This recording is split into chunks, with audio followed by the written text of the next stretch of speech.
যখন দেখছে কোনোভাবেই সরকারকে আলেমদের বিরুদ্ধে উস্কানি দিয়ে সমর্থন পাওয়া যাচ্ছে না, ছোটখাটো কিছু অংশ লাফাল মারলেও লাফালাফি করলেও সরকারের মূল অংশ এবং হাই কমান্ড নির্লিপ্ত আচরণ করছে, তাদের উস্কানিতে প্রলুব্ধ হচ্ছে না, আলেম ওলামার বিরুদ্ধে অবতীর্ণ হচ্ছে না, মাহফিলগুলো বন্ধ করছে না, তখন গিয়ে নতুন পায়তারা কষলো সরকারকে উস্কানি দেয়া যায় কিভাবে। চলো হৃদয়ে আঘাত করো, সেটা কি? কুষ্টিয়ায় রাতের আধারে হাত ভেঙে দাও।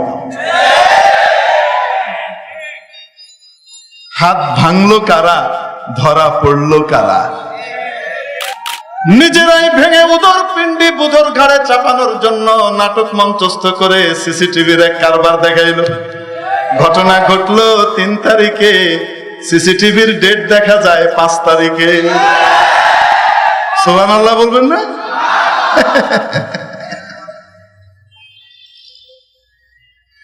অপরাধী দেখা গেল চিকন চাকন শুকনা শাকনা,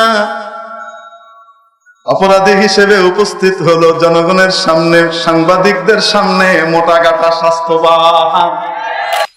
হাত ভাঙলো কারা, ধরা পড়লো কারা?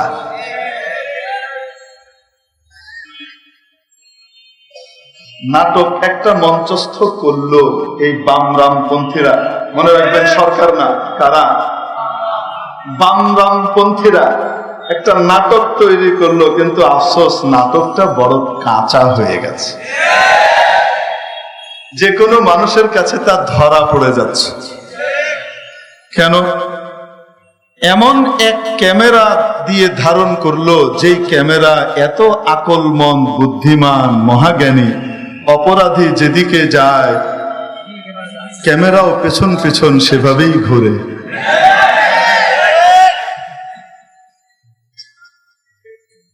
কেউ বলতে পারে হুজুর এমন কিছু ক্যামেরা আছে মুভমেন্ট হিসেবে সে কি করবে, নড়াচড়া করবে। তাহলে ওই যে পাশ দিয়ে যে গাড়ি আর ছোট টেম্পো যায় সেখানে সেই মুভমেন্টে নড়ে চড়ে না কেন? ফারুক আয়াম টিভি, ফারুক আয়াম টিভি, হক্কানি ওলামাদের আগামীর পথ চলা। ঐতিহ্যবাহী আল মাদানী ফাউন্ডেশন বাংলাদেশ মুগদা ঢাকা কর্তৃক আয়োজিত আজকে এই ঐতিহাসিক সিরাতুন নবী মাহফিলের সমাপনী দিবসের সর্বশেষ অধিবেশনের সম্মানিত সভাপতি মহোদয়, উম্মতের মাথার মুকুট, জাতের স্পন্দন, সর্বজন শ্রদ্ধেয় হাদারাতে উলামায়ে কেরাম, ভবিষ্যৎ ওয়ারাসাতুল আম্বিয়া আজিজ তালাবা, সর্বস্তরের ধর্মপ্রাণ, ধর্মভীরু তাওহীদি জনতা, সম্মানিত সুধী, পর্দার আড়ালের পরম শ্রদ্ধেয়া মা ও বোনেরা,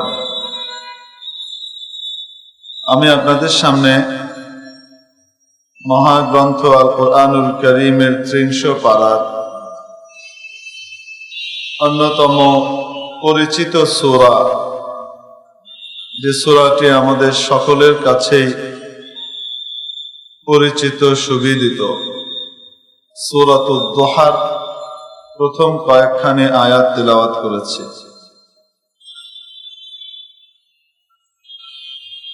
এই আয়াতে কারিমাগুলোয় আল্লাহ তাআলা আমাদেরকে কি জানালেন, কেনই বা এই কথাগুলো মাওলাই করিম অবতীর্ণ করলেন, সে সম্পর্কে সামান্য আলোকপাত করে আজকের আলোচনার ইতি টানার ইচ্ছে পোষণ করি। মুআজ্জাজ হাজরিন, ইতিহাসের সূচনা লগ্ন থেকে শুরু করে আজ পর্যন্ত এবং যতদিন পৃথিবী বিদ্যমান থাকবে ততদিন পর্যন্ত হক এবং বাতিলের চিরন্তন দ্বন্দ্ব চলেছে, চলছে, চলবে।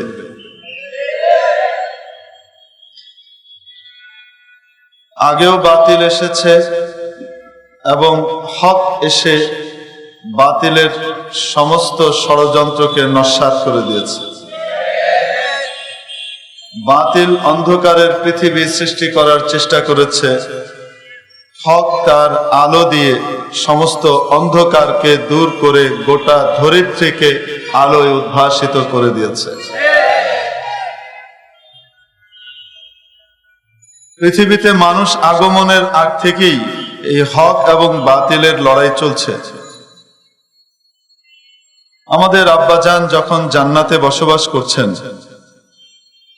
যেখানে কেউ কারো শত্রু হয় না, সেখানেও মিস্টার ইবলিস শত্রুতার ঘোষণা দিয়ে নিজ থেকে ঠ্যাং বাঁধিয়ে লড়াই করার জন্য আহ্বান জানিয়েছে।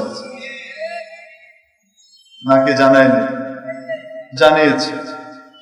এবং সে চ্যালেঞ্জ করেছে, আদমকে শান্তিতে থাকতে দেবে না, আদম সন্তানদেরকে আল্লাহ তাআলার রিওয়ার্ড প্রাপ্ত, পুরস্কার প্রাপ্ত হতে দেবে না। এবং বলেছে, সুম্মা লাআকউদান্নাহুম মিন বাইনি আইদিহিম সুম্মা লাআতিয়ান্নাহুম মিন বাইনি আইদিহিম ওয়া মিন খালফিহিম ওয়া আন আইমানিহিম ওয়া আন শামাইলিহিম ওয়া লা তাজিদু আকতারাহুম শাকিরিন فبما أغويتني لأقعدن لهم صراطك المستقيم।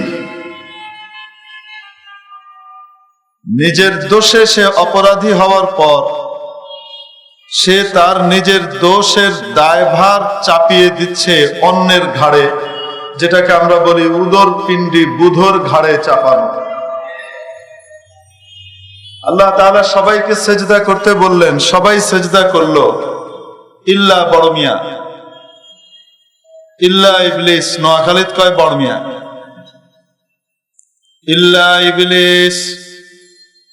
মিস্টার ইবলিস সেজদা করলো না।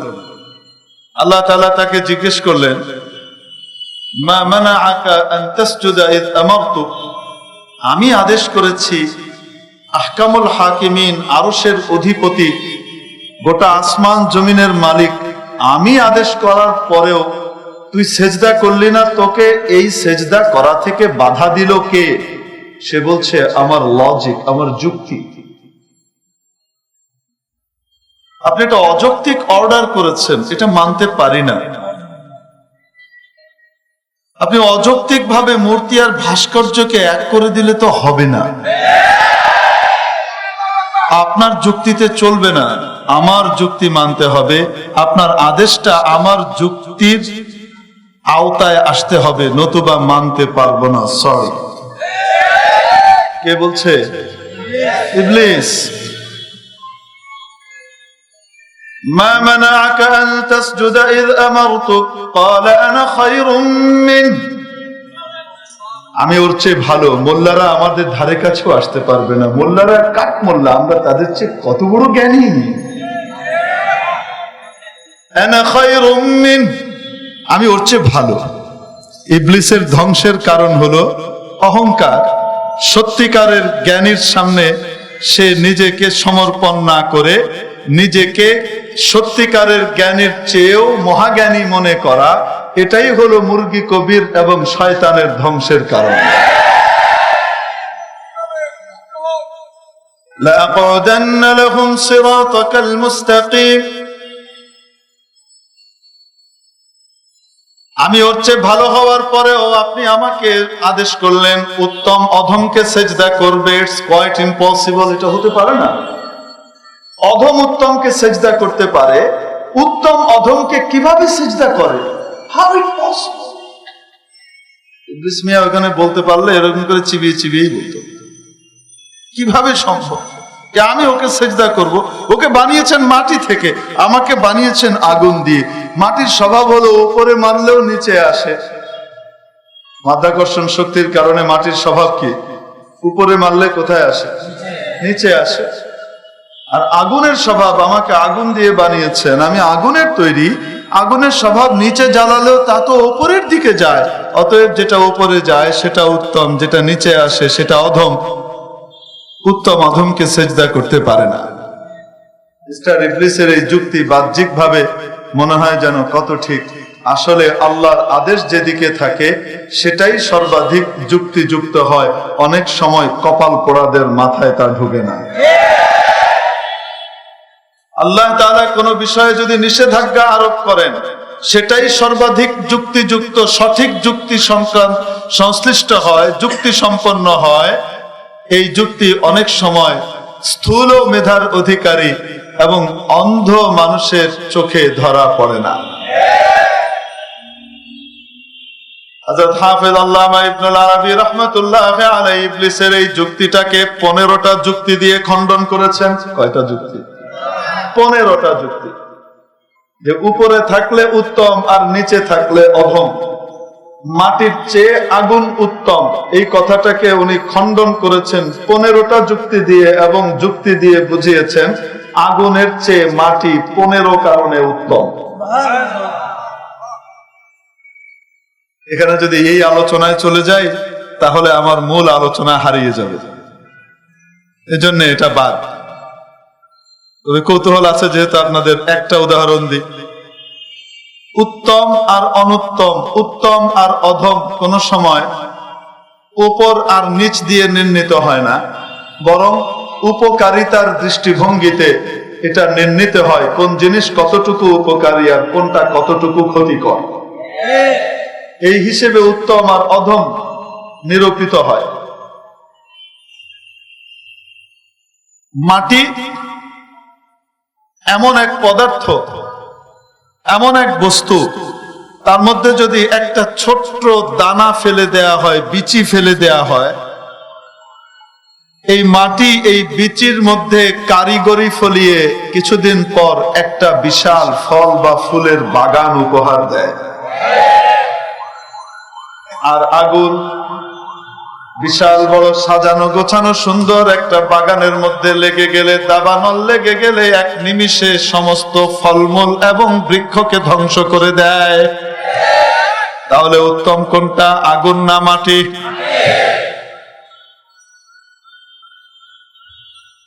তো শয়তান মিয়া চ্যালেঞ্জ জানিয়েছে, আমি ওদের সামনে থেকে আসব, পেছন থেকে আসব,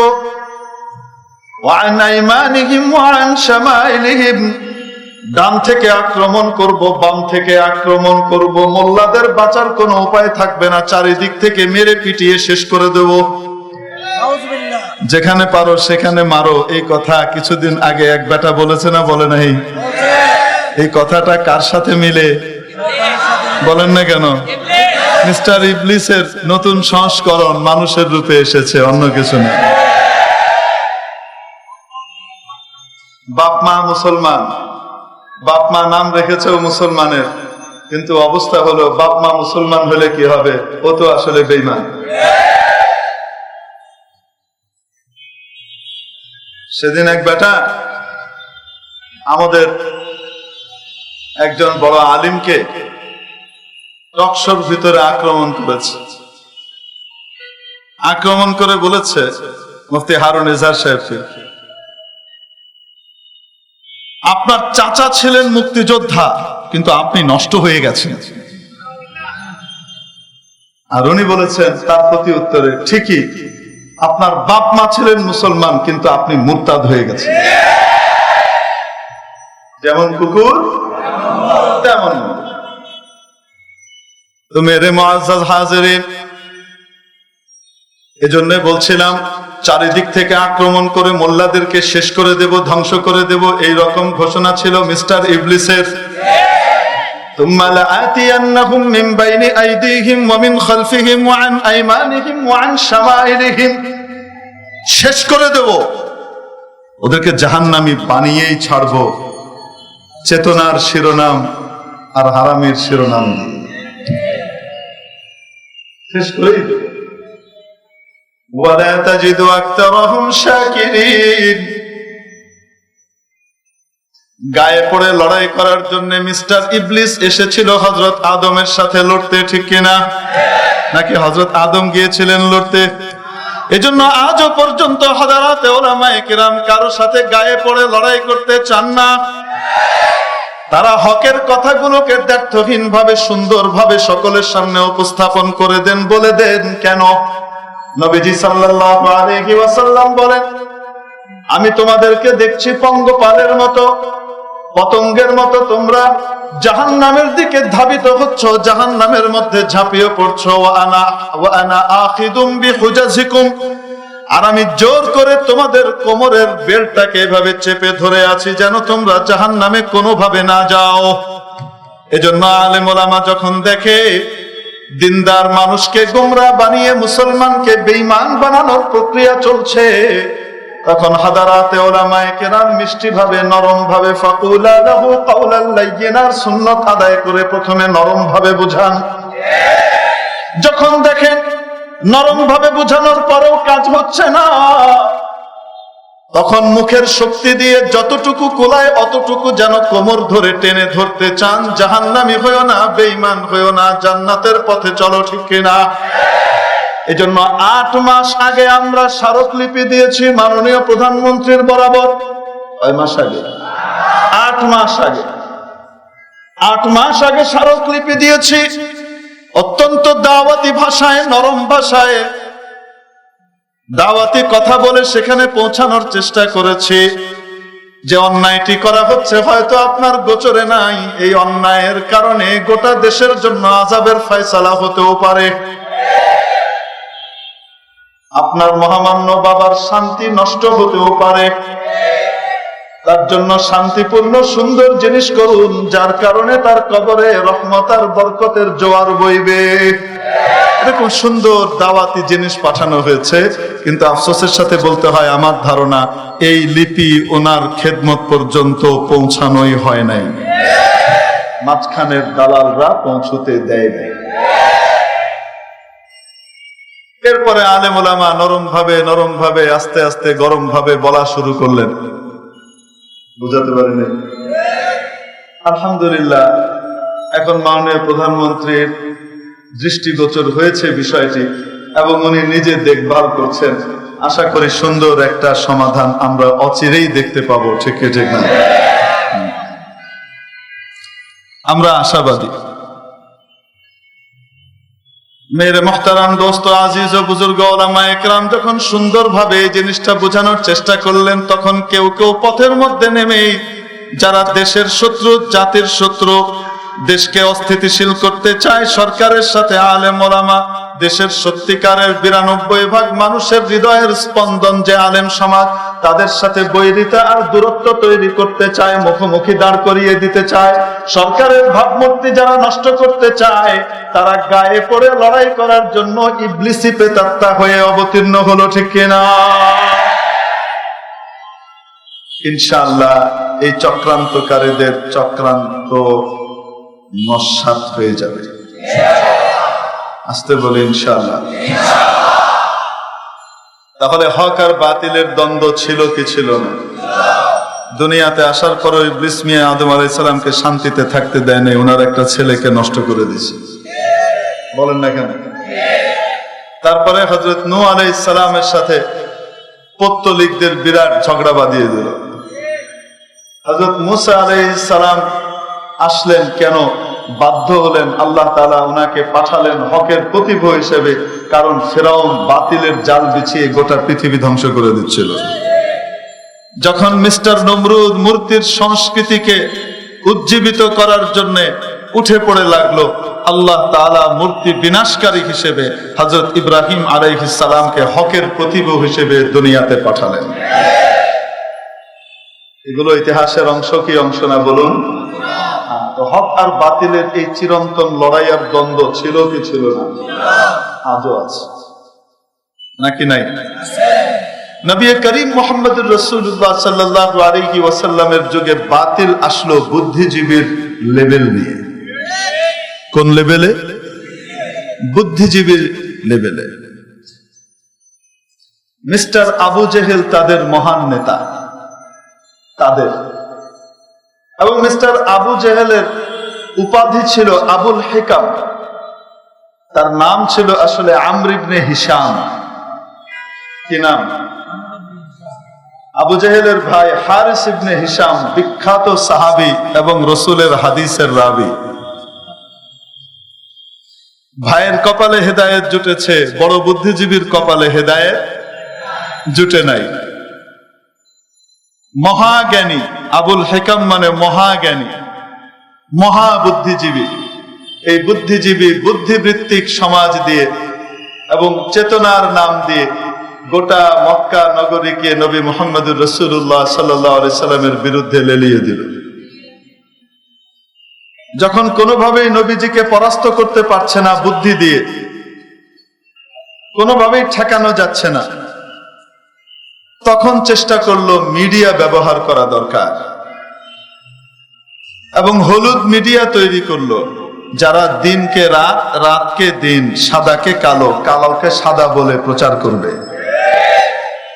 আলোকে অন্ধকার আর অন্ধকারকে আলো হিসেবে প্রচার করার জন্য উঠে পড়ে লাগবে। এই রকম হলুদ মিডিয়ার দ্বারস্থ হলো মিস্টার আবু জেহেল।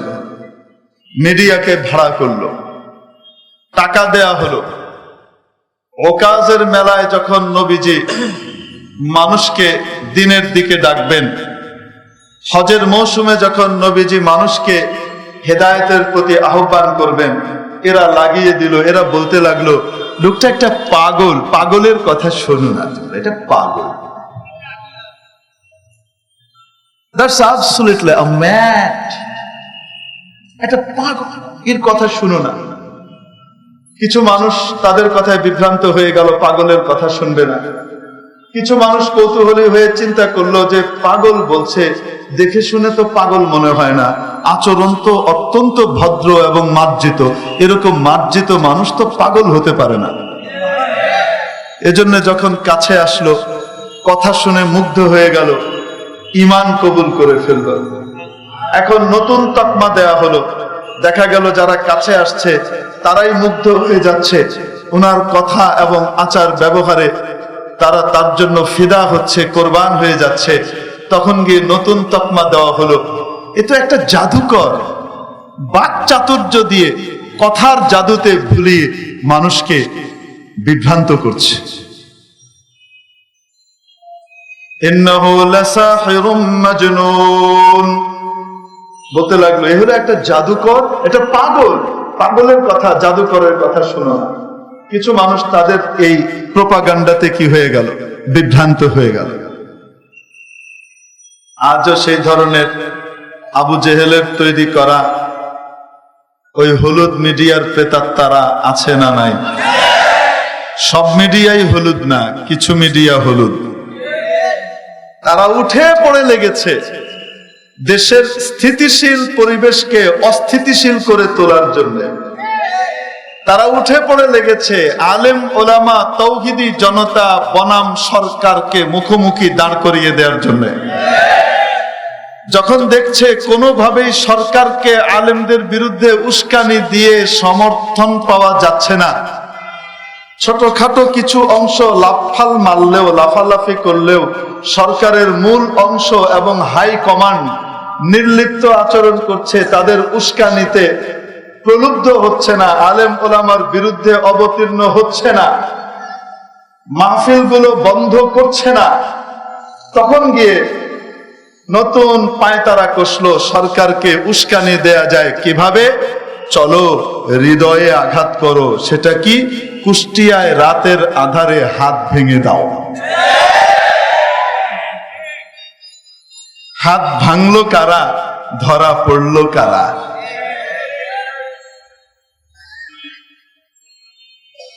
নাটক একটা মঞ্চস্থ করলো এই বামরামপন্থীরা, মনে রাখবেন সরকার না, কারা? বামরামপন্থীরা একটা নাটক তৈরি করলো, কিন্তু আফসোস নাটকটা বড় কাঁচা হয়ে গেছে। যে কোনো মানুষের কাছে তা ধরা পড়ে যাচ্ছে। কেন? এমন এক ক্যামেরা দিয়ে ধারণ করলো, যেই ক্যামেরা এত আকলমন, বুদ্ধিমান, মহাজ্ঞানী, অপরাধী যেদিকে যায় ক্যামেরাও পেছন পেছন সেভাবেই ঘুরে।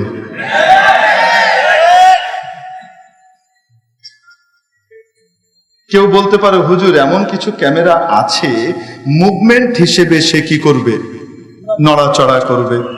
তাহলে ওই যে পাশ দিয়ে যে গাড়ি আর ছোট টেম্পো যায় সেখানে সেই মুভমেন্টে নড়ে চড়ে না কেন? এই ধরনের ক্যামেরা আছে, সেন্সিটিভ হাই রেঞ্জের ক্যামেরা এরকম আছে, কিন্তু সেগুলো বাসা বাড়িতে বিশেষ অফিস আদালতে লাগানো হয়, রাস্তাঘাটে না। নাম্বার 2, আপনারা দেখেছেন যেই দুইজনকে দিয়ে নাটক করানো হলো, হেঁটে গিয়ে উপরে উঠে দেখানো হলো, তার 2 দিন পরেই অপরাধী দুইজনকে হাজির করা হলো মঞ্চে। দেখেছেন? যেই দুইজনকে ক্যামেরায় দেখা গেল তারা কি মোটা না চিকন, হালকা পাতলা দুর্বল, আর মুখে দাড়ি বলেন না কেন? দেখা গেল অল্প বয়সী হ্যাংলা পাতলা দুইজন, যাদের দাড়ি টাড়ি নাই। মাশাআল্লাহ, এই অপরাধীরা 2 দিন পরে ধরা পড়ে সামনে আসলো সাংবাদিকদের সামনে। একদিনে তারা 1 বিগত করে মোটা হয়ে গেছে, মুখে দাড়িও গজিয়ে গেছে। সুবহানাল্লাহ বলুন, কি কারিশমা!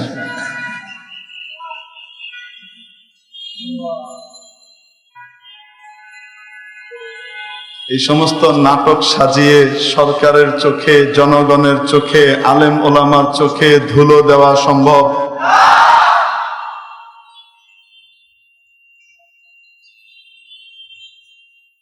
আসলে কি জানেন, বাতিল যখন মিথ্যার আশ্রয় নিয়ে হকপন্থীদেরকে দমানোর চেষ্টা করে, তখন অতি বুদ্ধিমান হওয়া সত্ত্বেও অবচেতন ভাবে তারা এমন কিছু ভুল করে যেই ভুল স্বাভাবিকভাবে তাদের কাছ থেকে প্রকাশ পাওয়া সম্ভব না। এই ভুলটা কে করান? ধরা পড়িয়ে দেওয়ার জন্য। ইউসুফ আলাইহিস সালামের ভাইদের নাম শুনেছেন তো? কয় ভাই ছিলেন ওনারা? মোট 12 ভাই। 1 মায়ের পেটের 2 ভাই, আগের মায়ের পেটের কয় ভাই? 10 ভাই। এই 10 ভাই ইউসুফকে শত্রু মনে করতে লাগলো এবং শেষ পর্যন্ত সিদ্ধান্ত নিল ইউসুফকে বাবার চোখের সামনে থেকে সরিয়ে দূরে নিয়ে মেরে ফেলবে। যখন মেরে ফেলতে উদ্যত হলো, তাদের মধ্যে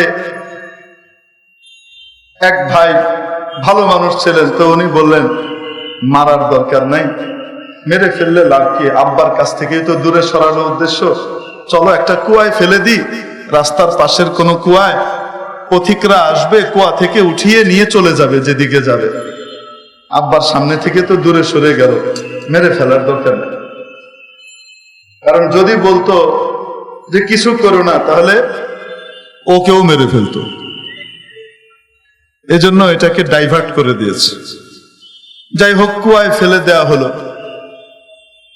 তো বাবার কাছ থেকে নিয়ে যাওয়ার সময় কি বলে নিল? আব্বু, আমরা গিয়ে মাঠে কত মজা করি, খেলি। ইউসুফ শুধু বাড়িতেই থাকে, সে খেলতে পারে না, মজা করতে পারে না। আব্বুকে আমাদের সাথে দিয়ে দেন না, সে আমাদের সাথে খেলাধুলায় মেতে উঠবে, আনন্দ উচ্ছল সময় কাটাবে, ওকে দিয়ে দেন না, আমরা ওর সাথে কি করব, খেলবো, আমাদের সাথে থাকবে। হযরত ইয়াকুব আলাইহিস সালাম বললেন, বনে বাদারে খেলাধুলা করবে তোমরা, তারপরে ছোট মানুষ, ও বসে থাকবে, আমি ভয় পাই, ইন্নী আখাফু আন ইয়াকুলাহু যিব, নেকড়ে এসে ওকে খেয়ে ফেলবে, তখন তোমরা কি করবে? ওরা বলল, আব্বা কি বলেন, আমরা এরকম তাগড়া 10-10টা জওয়ান থাকতে আমাদের কলিজার টুকরা ভাইকে খেয়ে ফেলবি, এটা কি সম্ভব? এগুলো সব কোরআন শরীফের শুধু তর্জমা করে যাচ্ছে, সময় নাই আমার, হুবহু তর্জমা। এটা কিভাবে হয়? আচ্ছা ঠিক আছে, ইয়াকুব আলাইহিস সালাম দিয়ে দিলেন। নিয়ে গিয়ে তারপরে খেলাধুলার পরিবর্তে মারপিট শুরু করে দিল। কি করছে? ইউসুফ হতভম্ব হয়ে গেছেন। আপন ভাই, আমার ভাই, বাপের ভাই, বাপের শরীক ভাই আমার সাথে আচরণ করছে, আব্বার সামনে কি করে আসলো আর এখানে কি করছে? ধরে কুয়ায় ফেলে দিল। ইউসুফ আলাইহিস সালামের ভাইরা কুয়ায় ফেলার আগে তারা একটা নাটক রচনা করার সিদ্ধান্ত নিল। একটা নাটক রচনা করলো, বাস্তবায়ন করবে, অভিনয় করবে সন্ধ্যাবেলায় বাপের কাছে গিয়ে। এই নাটক মঞ্চস্থ হবে কখন? এখান থেকে ফিরে রাতের বেলায়। কিন্তু নাটকের স্ক্রিপ্ট তৈরি হয়ে গেছে। স্ক্রিপ্ট কি? বাপকে যে বলবে, আব্বা আপনি ঠিকই বলেছেন, ইউসুফকে বাঘে খেয়ে ফেলেছে, আপনি ঠিকই বলেছেন, ইউসুফকে তো নেকড়ে খেয়ে ফেলেছে। আর এই যে দেখেন ওর রক্তমাখা জামা, এই যে দেখেন ওর কি রক্তমাখা জামা, এটাকে আসল রক্ত না নকল রক্ত? হককে দমন করার জন্য, ইউসুফকে দমন করার জন্য, শেষ করার জন্য যে নাটক মঞ্চস্থ করলো, সেই নাটকের মধ্যে তারা ভয়ঙ্কর একটা ভুল করে ফেললো, যেটা তারা স্বাভাবিকভাবে কোনোদিন করার কথা না। কিন্তু এই ভুলটা হয়েছে কেন? কে করিয়েছেন? এরা কি পরিমাণ বুদ্ধিমান ছিল হযরত ইউসুফ আলাইহিস সালামের। ইউসুফ আলাইহিস সালামের এই 10 ভাই কি পরিমাণ বড় বুদ্ধিমান ছিল কল্পনাও করতে পারবেন না। এদের অনুমান শক্তি কি পরিমাণ প্রখর এবং তেজি ছিল, বলবো? হ্যাঁ, এক লোকের গরু হারিয়েছে। কি হারিয়েছে? গরু হারিয়েছে। একটা গাভীন গরু হারিয়ে গেছে। হারিয়ে গেছে মানে চুরি হয়ে গেছে। এখন ও বেটা চোর খুঁজে বেড়াচ্ছে। কি খুঁজে বেড়াচ্ছে? এদিক ওদিক খুঁজে বেড়াচ্ছে চোর, চোর পায় না। ইউসুফ আলাইহিস সালামের ভাইরা ওই রাস্তা দিয়ে হেঁটে যাচ্ছে, যেই পথ দিয়ে গরুটাকে চোর টেনে নিয়ে গেছে, সেই পথ দিয়ে ইউসুফ আলাইহিস সালামের ভাইরা কি করছে? হেঁটে যাচ্ছে। তো হেঁটে যেতে যেতে একজন বলছে, এখান দিয়ে একটা 8-9 মাসের গাভীন গরু গিয়েছে। কি গিয়েছে? একটা গরু গিয়েছে। আরেকজন বলছে, এবং ওটা একটা গাভী। আরেকজন বলছে যে 8-9 মাসের গাভীন। আরেকজন বলছে একটা চোখ কানা, চোখে দেখে না, একটা চোখে দেখে, আরেক চোখে দেখে না, একটা চোখ কানা। যে গাভীটা চুরি হয়েছে, এই গাভীটা আসলেই এরকম ছিল। এখন এই গাভীর মালিক চিন্তা করতেছে, পাইছি চোর, এরাই তো চুরি করেছে, না হলে গাভীর এরকম পরিষ্কার বিবরণ দেয় কিভাবে যে এই রাস্তা দিয়ে গিয়েছে। রাজার কাছে তাদের ব্যাপারে নালিশ করেছে। রাজা তাদেরকে ডাকার পরে, অপরাধী, তোমরা চুরি করেছো? না, আমরা চুরি করিনি। আমরা কেন চুরি করব? তাহলে তোমরা কিভাবে বললা যে এখান দিয়ে একটা 8-9 মাসের গাভীন গিয়েছে, গরু, গাভীন গরু গিয়েছে এবং তার এক চোখ কানা? এটা কিভাবে বললা? নিশ্চয়ই তোমরা হয় চুরি করেছো, নয় চোরকে দেখেছো। কারণ যেটা গিয়েছে এদিক দিয়ে সেটা তো গরুও হতে পারে, সেটা গরুও তো হতে পারে, মানে ষাঁড়ও তো হতে পারে। সেটা গাভীন, এটা কিভাবে বললা? গাই কিভাবে বললা? আর গাই হওয়ার পরে সেটা গাভীন নাও হতে পারে, তো এটা গাভীন, এটা কিভাবে বললা? তারপরে চোখ একটা নাই, সেটা কিভাবে বললা যদি গরুটা তোমরা না দেখে থাকো? তাহলে এরা বলছে অনুমানের উপর বলেছে। কিসের উপর ভিত্তি করে বলেছে? হিসাব কিতাব করে, অনুমানের উপর ভিত্তি করে বলেছে। বাদশা বলছেন, এই ঘটনাটা আরেকটু লম্বা, আমি পুরাটুকু বলবো না, অর্ধেক বলবো। বাদশাহ বলছে আচ্ছা ঠিক আছে, কিভাবে অনুমান করলা বল, যে এখান দিয়ে একটা ষাঁড় যায়নি, গাভীন গেছে এবং সেটা 8-9 মাসের গাভীন, এটা কিভাবে বুঝলা, গর্ভবতী? তো বলছে এখান দিয়ে যে রাস্তা দিয়ে আমরা যাচ্ছিলাম আলের উপর দিয়ে, তার 2 পাশে ঘাস আছে। কি আছে? ঘাস আছে। তো ঘাসগুলা দেখলাম খাওয়া, ঘাসগুলা দেখলাম খাওয়া। তো খাওয়ার ভিতরে আবার দেখলাম যে ষাঁড় গরু যখন খায় তখন একদম গোড়ায় কামড় দিয়ে টেনে উঠিয়ে ফেলে, আর গাই গরু যখন খায় কিছু ফালায়, আগা আগা দিয়ে খায়। এটা আগা আগা দিয়ে খাওয়া, তার মানে বোঝা গেল এটা ষাঁড় না, এটা একটা গাই গরু। আচ্ছা,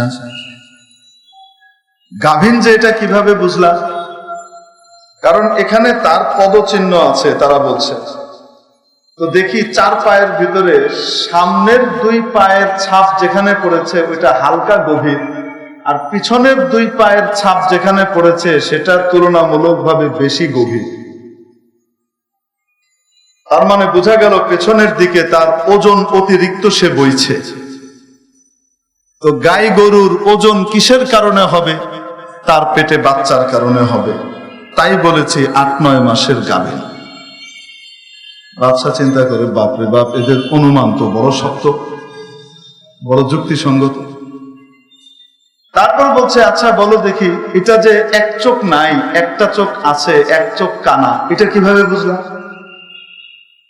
বলছে এভাবে বুঝেছি যে 2 পাশেই ঘাস আছে, খাওয়া শুধু এক পাশের ঘাস, আরেক পাশের ঘাস ঠিক যেমন ছিল তেমন আছে। তার মানে বোঝা গেল গরু যখন খায় আমাদের নিয়ম অনুযায়ী, আমরা দেখেছি গরু খাওয়ার সময় নিয়ম মাফিক এক পাশ থেকে খায় না, মানুষ খাওয়ার সময় এক পাশ থেকে খায়, কিন্তু গরু খাওয়ার সময় এদিক ওদিক সব দিক থেকেই খায়। অথচ এই গরু দেখা যায় এক পাশ থেকে খেয়েছে, আরেক পাশ থেকে খায় নাই। তার মানে হলো এক চোখ অন্ধ, যেই চোখটা অন্ধ সেদিকে সে দেখেই নাই, তাই খায় নাই, যেই পাশ দিয়ে দেখেছে ওই পাশ খেতে খেতে গিয়েছে। এখন বুঝে থাকলে বলেন তো দেখি, ইউসুফ আলাইহিস সালামের ভাইদের যুক্তি এবং বুদ্ধির বিশ্লেষণী প্রখরতা কি পরিমাণ? আমাদের দেশের মুরগি কবির, জাফর টাফর এগুলোর সাথে কোনো তুলনায় আসবে? হ্যাঁ, নুনু কি কি আছে এগুলোর সাথে কোনো তুলনায় আসবে? কত বুদ্ধিমান, তারপরেও একটা গ্রেট মিস্টেক করেছে। নাটকের স্ক্রিপ্ট তৈরি করেছে ঠিক, কিন্তু এমন মিস্টেক করেছে যেই মিস্টেক কোনো সময় স্বাভাবিকভাবে তাদের দ্বারা হবার নয়। কেন এই মিস্টেক করিয়ে দিয়েছেন কে? হককে বাঁচানোর জন্য, বাতিলকে ধরা পড়িয়ে দেওয়ার জন্য। মিস্টেকটা কি করেছে? ইউসুফকে যখন ফেলে দিল কুয়ার মধ্যে, তার গা থেকে জামাটা খুলে ফেললো, জামাটা খুলে একটা দুম্বা জবাই করে সেই দুম্বার রক্ত দিয়ে ওই জামাটাকে মাখালো। এই রক্তে রঞ্জিত জামা নিয়ে কাঁদতে কাঁদতে এসেছে কোথায়? ওয়াজাউ আবাহুম ইশাআন ইয়াবকুন। আল্লাহ তাআলা বলেন এসার সময় যখন রাত কিছুটা গভীর হয়ে গেছে তখন এসেছে, কাঁদতে কাঁদতে এসেছে। কার কাছে? আব্বার কাছে কাঁদছে। এই কান্নার পানি আসল না নকল? আসতে বলেন। অনেক সময় কি করে জানেন? অন্য দলকে ফাঁসানোর জন্য, বিরোধী পক্ষকে ফাঁসানোর জন্য নিজেই কারো গায়ে আগুন দেয়, নিজেই বাস পোড়ায়, নিজেই গাড়ি পোড়ায়, নিজেই শাপলা চত্বরের গাছ কাটে। তারপরে এগুলার মামলা দিয়ে দেয় আরেক দলের গাড়ি। আরে করে কি করে না? আগুন দিয়ে পুড়িয়ে বার্ন ইউনিটে যাওয়ার পরে আবার সেখানে কাঁদতে কাঁদতে হাজির হয়, রুমাল দিয়ে চোখ মুছে। আহা, কি নির্মম, কি অমানুষ! এই নাটকের কারবার কি নতুন না পুরনো? বহু প্রাচীন, নতুন কিছু না। এগুলা আমরা কোরআনের দৃষ্টিতে আল্লাহর দেওয়া আলোকের কারণে আমরা বহু আগের থেকেই জানি। দেখার সাথে সাথে আলেম ওলামা দিনদার মানুষ বুঝে ফেলে এটা একটা ড্রামা, একটা নাটক, আর এটা হলো বাস্তব। ঠিক কি ঠিক না? وجاءوا أباهم عشاء يبكون قالوا يا أبانا إنا ذهبنا نستبق। আব্বা, আমরা গিয়েছিলাম দৌড় দিতে প্রতিযোগিতা, ইউসুফ তো আমাদের সাথে পারবে না, ও বসেছিল, হঠাৎ নেকড়ে এসে ফাআকালা হুদ্দি, নেকড়ে তাকে খেয়ে ফেলেছে। আরে ভাই, একজন কান্দে, হায় রে ভাই, কই গেল? আল্লাহ তাআলা বলেন ওয়াজাউ আলা কামিসিহি বিদামিন কাযিব।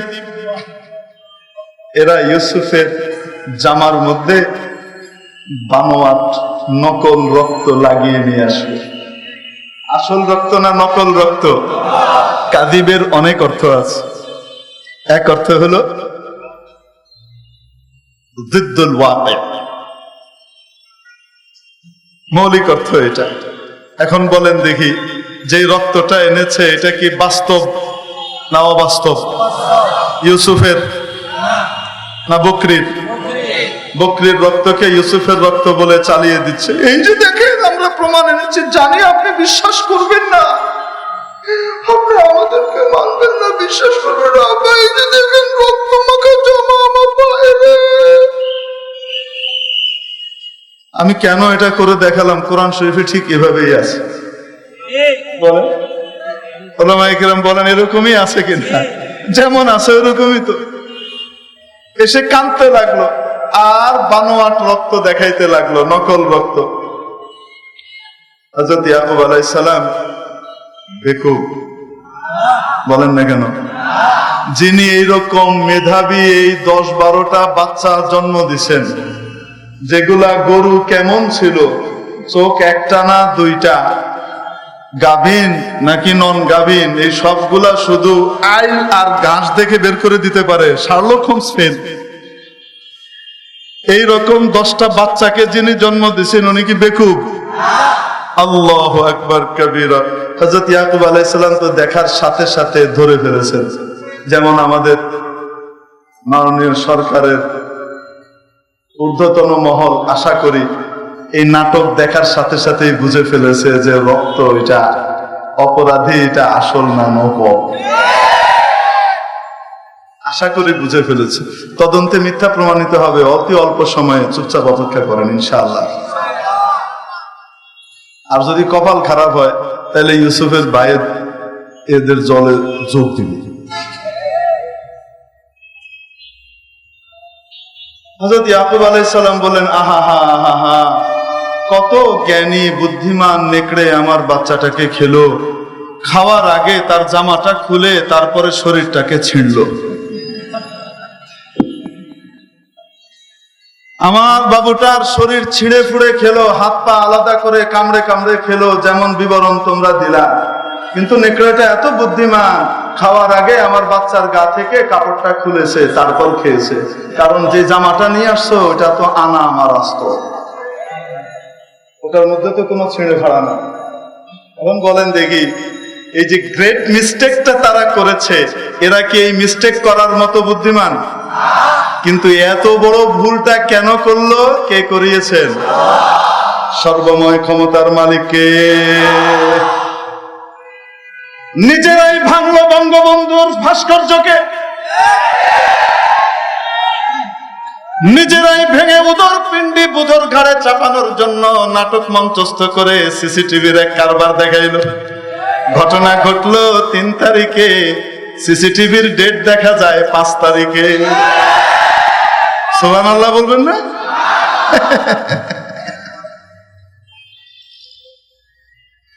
অপরাধী দেখা গেল চিকন চাকন শুকনা শাকনা, অপরাধী হিসেবে উপস্থিত হলো জনগণের সামনে, সাংবাদিকদের সামনে, মোটা গাটা স্বাস্থ্যবান। সিসি ক্যামেরায় দেখা যায় কিটো ডায়েটওয়ালা, আর এখানে দেখা যায় এই ভুলগুলো হওয়ার মতো না। কেন হয়েছে? কে ঘটিয়েছেন? তার মানে বোঝা গেল আল্লাহ তাআলা মূর্তি আর ভাস্কর্য সংস্কৃতির পক্ষে না বিপক্ষে? কুদরত দিয়ে ধরায় দিচ্ছে। তারপরেও যদি চোখের ভিতর থেকে ধুলি না সরে, অন্ধত্ব যদি না যায়, চোখ যদি না খোলে, আর চোখের মধ্যে যদি আলো না আসে, হেদায়েতের আলো দ্বারা যদি অন্তর আলোকিত না হয়, তাহলে আবু জেহেলের কপালে হেদায়েত জুটে নাই, এরকম অনেক বুদ্ধিজীবীর কপালেও হেদায়েত জুটবে না। মেরে মুহতারাম দোস্ত, আজিজ ও বুজুর্গ, বলছিলাম এই জন্য বুদ্ধিজীবী মহল, নবীজি সাল্লাল্লাহু আলাইহি ওয়াসাল্লামের জমানার বুদ্ধিজীবী মহল হলুদ মিডিয়াকে ভাড়া করলো নবীজির বিরুদ্ধে দাঁড় করিয়ে দেওয়ার জন্য। পাগল, ইলিটারেট, কি ইলিটারেট, পড়ালেখা জানি না, এই মোল্লারা সব ব্যাকডেটেড, অর্ধশিক্ষিত। আরে বলে কি বলে না? আবু জেহেলের শব্দ, আবু লাহাবের শব্দ, উতবা সাইবা উমাইয়া ইবনে খালফের শব্দ, উকবা ইবনে আবি মুআইতের শব্দ। এরা এই সমস্ত ভাষাই বলতো। মুহাম্মদের কাছে আসমান থেকে কিতাব এসেছে, ওর কথা অনুযায়ী আমাদেরকে চলা লাগবে। এটা অখ্যাত মানুষের কাছে, এতিমের কাছে আল্লাহ তাআলা এই বিষয় পাঠাবেন। আমাদের মতো এরকম স্বনির্ভর ভদ্র সমাজপতিদের কাছে আল্লাহ পাঠাবেন না। এটা কি হতে পারে? এরকম কোন কিতাব আল্লাহ পাঠালে তো আমাদের মধ্যে দামি দামি মানুষ, বড় মহান মানুষ যারা মহাজ্ঞানী, তাদের কাছে আসার কথা ছিল, তারাই তো সঠিক বুঝে। লাউলা নুযিলা হাযাল কুরআনু আলা রাজুলিন মিনাল ক্বরয়াতাইনি আযীম, আই আলা রাজুলিন আযীমিন মিনাল ক্বরয়াতাইন। এই কিতাব অবতীর্ণ হলো, এটা অবতীর্ণ হওয়ার কথা ছিল এই দুটি বিরাট সম্মানিত জনপদ, একটা হলো মক্কা আর একটা হলো তায়েফ। মক্কা আর তায়েফ আরবের সবচাইতে নামি দামি দুটো এলাকা। বড় বড় নেতারা এখানেই থাকেন, বড় বড় মহাজ্ঞানী বুদ্ধিজীবীরা এখানে থাকেন। তাহলে এই দুই মহানগরীর একজন বড় ব্যক্তির কাছে, সম্মানিত মানুষের কাছে এই কিতাব কেন আসলো না? এই একটা ইতিম, বাপ হারা, মা হারা, চাচার কাছে দাদার কাছে বড় হয়েছে, অন্যের খেয়ে বড় হয়েছে, তার কাছে কেন আসবে? এই একই কথা এই যুগের ঠিক আমাদের কিছু তথাকথিত বুদ্ধিজীবী আওড়ায়, জাকাত ফিতরা খাওয়ায় সমস্ত কাঠমোল্লাদের কাছ থেকে কি আমাদেরকে জ্ঞান নিতে হবে নাকি? ও মুসলমান, আলেম ওলামাকে যখন জাকাতখোর বলে, এতিম গরিব বলে, অসহায় বলে কটাক্ষ করো, তখন একটু কান খুলে মনে রেখে নিও, তোমার এই কথাটা কার গায়ে যে পড়ে? তুমি যার উম্মতি হিসেবে দাবি করো, যার হাত থেকে কিয়ামতের দিন তোমাকে হাউজে কাউসারের পানি খাওয়া লাগবে, যার সুপারিশ ছাড়া জান্নাতের চেহারাও তুমি দেখতে পারবা না, তিনি তো এতিম ছিলেন, বাপও ছিল না, মাও ছিল না। মহা এতিম নবীজির ঘাড়ে গিয়ে এই কথা আঘাত করে, ঠিক কিনা? আর কোনদিন বলবো? আলেম ওলামা যে কথা বলেন, ঐশী জ্ঞান, আসমানি ইলমের নূরের ভিত্তিতে কথা বলেন, কোন মন গড়া কথা তারা বলেন না, ঠিক কি? আবু জাহেল পন্থীদের, আবু লাহাব পন্থীদের বোধগম্য হোক চাই না হোক, কেউ খুশি হোক আর নারাজ হোক, এগুলোর দিকে ওয়ারিসুল আম্বিয়া আলেম ওলামাদের তাকিয়ে দেখার কোনো সুযোগ নাই, সময় নাই। কারণ তারা নবীজির খাঁটি ওয়ারিস, এবং নবীজিকে আল্লাহ তাআলা বলেছেন, ইয়া আইয়ুহার রাসূল বাল্লিগ মা উনজিলা ইলাইকা মির রাব্বিক ওয়া ইল্লাম তাফআল ফামা বাল্লাগতা রিসালাতা। ও আমার প্রিয় রাসূল, আপনার কাছে যা কিছু অবতীর্ণ করেছি, ওদের কাছে ভালো লাগুক চাই না লাগুক, উভয়টা আপনি পরিপূর্ণভাবে পৌঁছিয়ে দেন। অতএব সুদের বিরুদ্ধে আলেম বললে সুদখোরের গায়ে লাগবে, ডক্টর ইউনূসের গায়ে লাগবে, গ্রামীণ ব্যাংকের গায়ে লাগবে, যারা ঘরে ঘরে বাংলার গ্রামগঞ্জের জনপদে জনপদে সুদ ঢুকিয়ে দিয়েছে, ওদের গায়ে লাগবে। আমরা কি করব? তাও আমাদেরকে বলতে হবে। ঘুষের বিরুদ্ধে বললে ঘুষখোরের গায়ে লাগবে, দুর্নীতির বিরুদ্ধে বললে দুর্নীতিবাজের গায়ে লাগবে।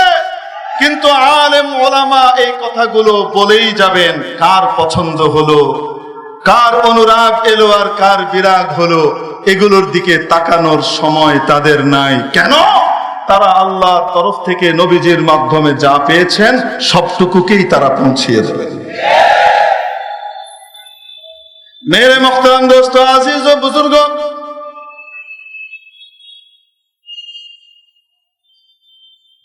এজন্য বলছিলাম আলেম ওলামা যে কথা বলেন, হতে পারে তারা গরিব ছিলেন, কেউ কেউ অসহায় ছিলেন।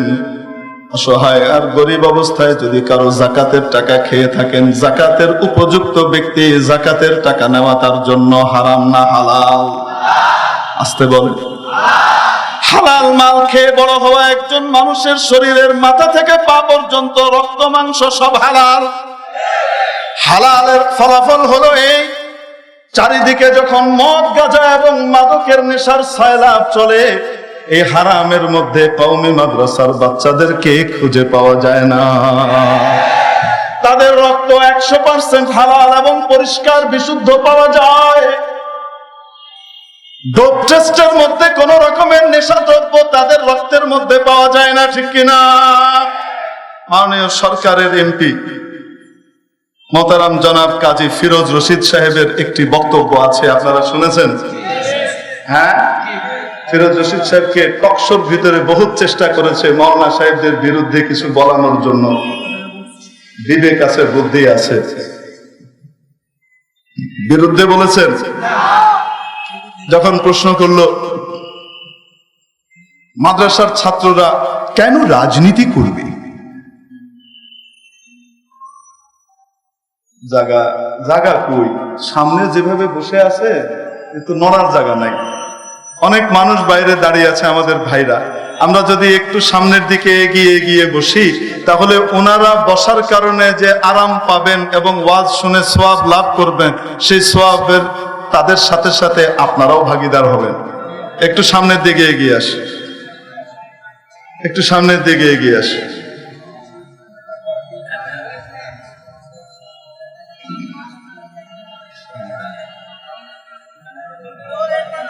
প্রিয় উপস্থিতি, এজন্য বলছিলাম আলেম ওলামাকে, তালিবুল ইলমকে যাকাতখোর, এতিম, গরিব বলে, অসহায় বলে কটাক্ষ করা এবং তাদেরকে তুচ্ছ তাচ্ছিল্য করা, এটা আবু জেহেল, আবু লাহাব, উতবা সাহেবার কর্ম, আবু বকর, ওমরের কাজ নয়। প্রিয় উপস্থিতি, বলছিলাম এবার যখন তারা দেখলো মুহাম্মদকে কোনোভাবেই দমানো যাচ্ছে না,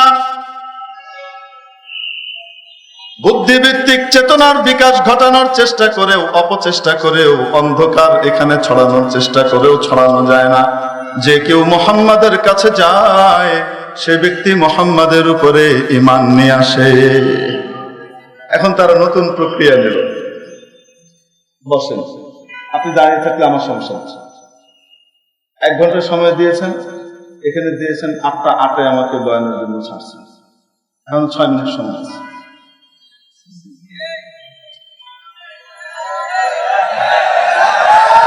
আরে 1 ঘন্টা আমার কাছ থেকে শুনবেন তো হযরত ওয়ালার কাছ থেকে কি শুনবেন? তারপরে সুলতানুল ওয়াইজিন আসতেছেন,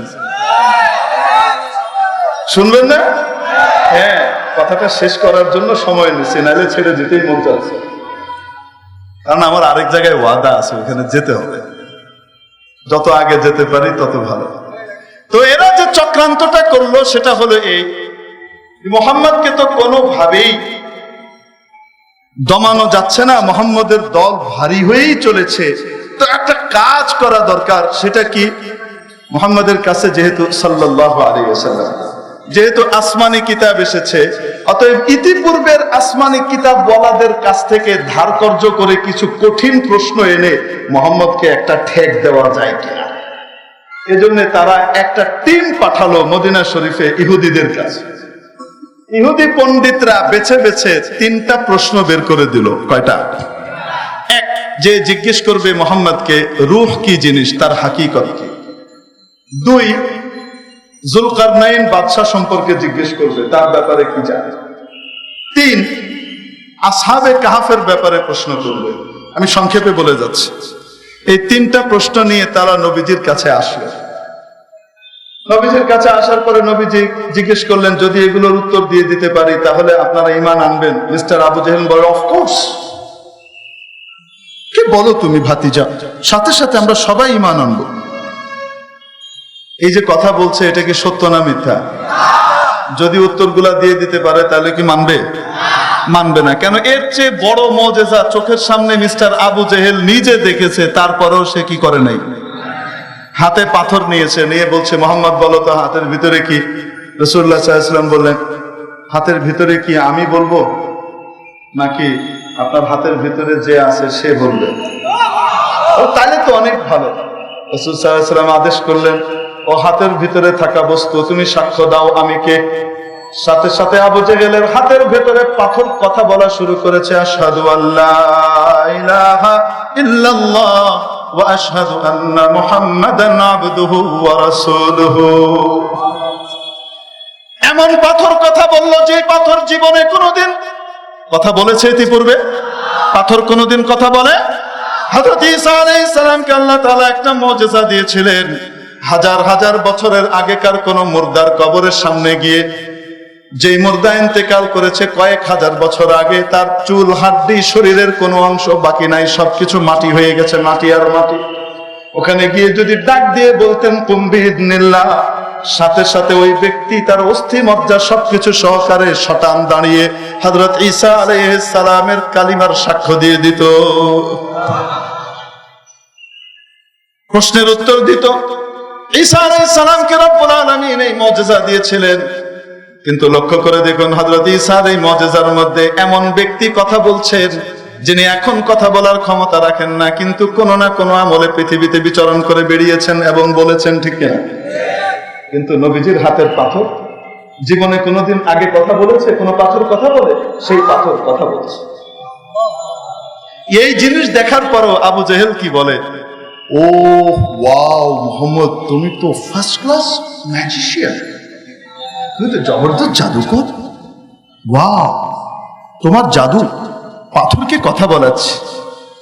পাথর কথা বলছে আবু জেহেলের হাতের ভিতরে, তারপরে ওই হারামখোর ঈমান আনে নাই। আর এখানে 3 প্রশ্নের উত্তর দিয়ে দিলে ঈমান আনবে? আসলে এই প্রশ্নের উদ্দেশ্য কি ঈমান গ্রহণ করা নাকি ঠেক দেওয়া?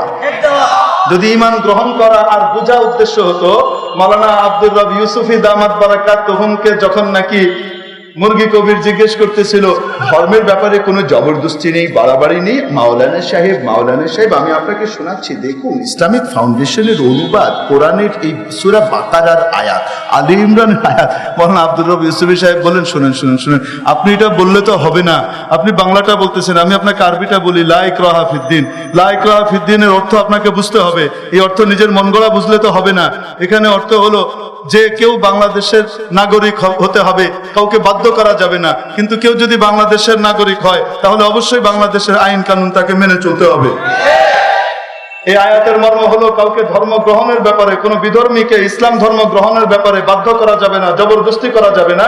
কিন্তু যদি কেউ গ্রহণ করে তাহলে তাকে ইসলামের বিধিবিধান নীতিমালা মানতে হবে, তাকে মূর্তি আর ভাস্কর্যের বিরুদ্ধে অবস্থান নিতে হবে। ঠিক কি ঠিক না? হ্যাঁ, এটা ঈমানি বিষয়। কেন আলেমরা বলছে মূর্তি বা ভাস্কর্য যদি পূজার জন্য স্থাপন করে তাহলে শিরক, যদি পূজা করা হয় তাহলে শিরক, আর যদি পূজার জন্য স্থাপন নাও করে, নান্দনিকতা বা স্মৃতি রক্ষার্থে অন্য কোনো কারণে মূর্তি বা ভাস্কর্য নির্মাণ করে রাখা হয় কোন প্রাণীর, তাহলে সেটা কবিরা গুনাহ, হারাম। সেটা কি? শরীয়তের একটি স্বতঃসিদ্ধ নীতিমালা জেনে নিন, কোন হারামকে হালাল মনে করলে মানুষ কাফের হয়ে যায়। অতএব মূর্তি আর ভাস্কর্যকে যদি নান্দনিকতার কারণে কেউ লাগাতে চায় তাহলে যদি বৈধ মনে করে লাগায় যে এটা বৈধ, কোনো অসুবিধা নাই, ঈমান আছে না গেছে, এই সমস্যা। চিরকালের জাহান্নামে যেন না যেতে হয়, এজন্য আলেম ওলামা কোমর টেনে ধরছেন, যেও না, মামলা বরদাস্ত করব, জেলে যাব, তারপরেও বলবো যে তোমরা জাহান্নামে যেও না। কাদের সাথে? তোমাদের সাথে, কিন্তু তোমরা বুঝো না। ইয়া লাইতা কওমি ইয়ালামুন, হায় আমার জাতি যদি বুঝতে পারতো, যদি বুঝতো, যদি জানতো। মেরে মুহতারাম দোস্ত, আজিজ ও বুজুর্গ, তাহলে ওই যে প্রশ্ন করছে হুজুরের সামনে, দিন গ্রহণের জন্য না হুজুরকে ঠেকানোর জন্য? কোরআনের আয়াত বলছে, কোরআনের আয়াত কোন বিষয় নিজের থেকে তো বলতেন না। কে বলতেন? আল্লাহ জানাতেন, তাই বলতেন। আল্লাহর কাছে জেনে বলবেন, তো রাতটুকু সময় নিলেন, জিবরিল আলাইহিস সালাম আসবেন, ওনাকে জানাবেন, তারপরে আগামীকাল বলবেন। তো উনি বলে দিলেন আগামীকাল বলবো। কি বলবো? আল্লাহ তাআলা ইচ্ছাকৃতভাবে নবীজির মুখ থেকে ইনশাআল্লাহ বলাটা ভুলিয়ে দিলেন। এটা ভুলিয়েছেন কে? কেন? নবীজির মাথা থেকে পা পর্যন্তই তো ইনশাআল্লাহ, আল্লাহ আল্লাহ, ঈমান আর ঈমান, ঠিক কি ঠিক না? তো ভুলিয়ে দিলেন কেন? আমাদেরকে শেখানোর জন্য যে ইনশাআল্লাহ, মাশাআল্লাহ, আলহামদুলিল্লাহ, নাউযুবিল্লাহ, ইন্না লিল্লাহ, এগুলোর গুরুত্ব কত বেশি, ঠিক কি ঠিক না? আমাদেরকে বোঝানোর জন্য ভুলিয়ে দিলেন। ইনশাআল্লাহ মানে যদি আল্লাহ চান। এখন রাতে উনি অপেক্ষা করছেন, দোয়া করছেন, জিবরিল আলাইহিস সালাম আসবে, জিবরিল আসে না। এরপরের দিন কাফেররা এসে হাজির হয়েছে। এখন রাসূলুল্লাহ সাল্লাল্লাহু আলাইহি সাল্লাম উত্তর দিতে পারছেন না। উনি বলছেন, তার মানে বোঝা গেল রাসূল আলিমুল গায়েব। রাসূল উত্তর দিতে পারছেন না, তার মানে বোঝা গেল রাসূল কি? আলিমুল গায়েব। সবকিছু রাসূল জানেন। জামিউ মা কানা ওয়া মা ইয়াকুনুল ইলম রাসূলের আছে। এটাই তো বোঝা গেল। আমাদের বেদাতি ভাইরা যে বলে, একটু চিন্তা করা দরকার, এই আকীদাটা কোরআন আর হাদিসের সাথে কি পরিমাণ সাংঘর্ষিক, ঠিক কি ঠিক না? নবীজি আলিমুল গায়েব, আলিমুল গায়েব একমাত্র কে? আল্লাহ। নবীজি অতটুকুই বলতে পারেন যতটুকু উপর থেকে জানতে পারেন। এখন আর বলতে পারছেন না। এখন এরা হাসি ঠাট্টা শুরু করলো। হ্যাঁ, ধরা পড়ছো, এইবার ধরা পড়ছো। অহনার কয়ে পারো না, কেমবে কইবা? আসলে তো তুমি নকল নবী। আবু জাহেলের বগল বাজানোর সুযোগ হয়ে গেল। 1 রাত, 2 রাত, 3 রাত, 4 রাত না, 15 রাত পর্যন্ত ওহী আসে না। রাসূল সাল্লাল্লাহু আলাইহি ওয়াসাল্লামের কি অস্থির অবস্থা যাচ্ছে, যেখানে প্রত্যেকদিন কয়েকবার জিবরিল আসে, সেখানে 15 দিন পার হয়ে গেছে। আর কত গুরুত্বপূর্ণ ইস্যু, উত্তর দেওয়া দরকার, হাজার মানুষের হেদায়েতের প্রশ্ন, সেখানে জিবরিল আসে না। অবস্থাটা কেমন? মেন্টাল প্রেশারটা কেমন? 15 দিন পরে ওহী আসলো। কি আসলো? ওহী আসলো। নবী কোন সময় আগামীকাল বা ভবিষ্যতে কোনো কিছু করবেন, এই কথা ইনশাআল্লাহ ছাড়া বলবেন না। কি ছাড়া বলবেন না? উদ্দেশ্য কি নবী না আমরা? তাহলে বাতিল এই বাংলাদেশে জায়গা পাবে না ইনশাআল্লাহ। এদেশের মধ্যে সরকারের সাথে আলেম ওলামার লড়াই লাগাতে পারবে না ইনশাআল্লাহ। সরকার হক বুঝবে এবং হককে বাস্তবায়নের জন্য চেষ্টা করবে। হলুদ মিডিয়া এবং তাদের দাদা বাবু কাকা বাবুদের সমস্ত ষড়যন্ত্র নস্যাৎ হয়ে যাবে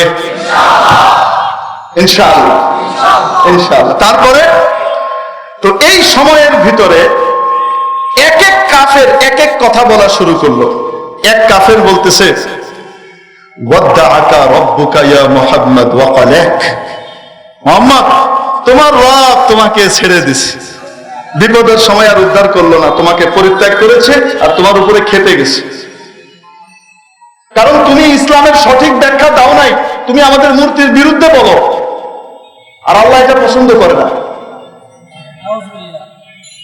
ইসলামের সঠিক ব্যাখ্যা দেওয়া দরকার, তুমি সঠিক ব্যাখ্যাটা দাও নাই, তাই আল্লাহ রাগ করছে, তোমাকে পরিত্যাগ করে দিয়েছে। বুঝতে পেরেছেন?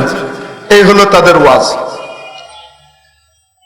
আবু লাহাবের স্ত্রী উম্মে জামিল, সে এসে বলছে, মা আরাকা ইয়া মুহাম্মদ, এ মুহাম্মদ, আমি দেখতে পাচ্ছি তোমার শয়তানটা তোমাকে ছেড়ে চলে গেছে।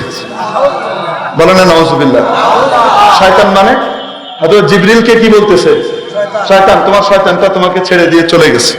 তখন আল্লাহ তাবারাকা ওয়া তাআলা এই সূরা নাজিল করলেন রাসূলকে সান্ত্বনা দিয়ে। সূরা তো শুরু করতে পারলাম না, শুধু অতটুকুই বলি। কি নাজিল করলেন? ওয়াদ-দুহা ওয়াল-লাইলি ইযা সাজা, কসম খেয়ে তারপরে বললেন মা ওয়াদ্দাআকা রাব্বুকা ওয়া মা ক্বালা। নবী, আপনার রব আপনাকে পরিত্যাগও করেননি, আপনার উপরে গোসান্বিত রাগান্বিতও হন নাই। আল্লাহ তাআলা আমাদেরকে এই কুচক্রীদের চক্রান্ত থেকে বাঁচার তৌফিক নসিব করেন, গোটা জাতি আর দেশের ঈমান হেফাজতের তৌফিক দান করেন। ফারুক আয়াম টিভি। ফারুক আয়াম টিভি, হক্কানি ওলামাদের আগামীর পথ চলা।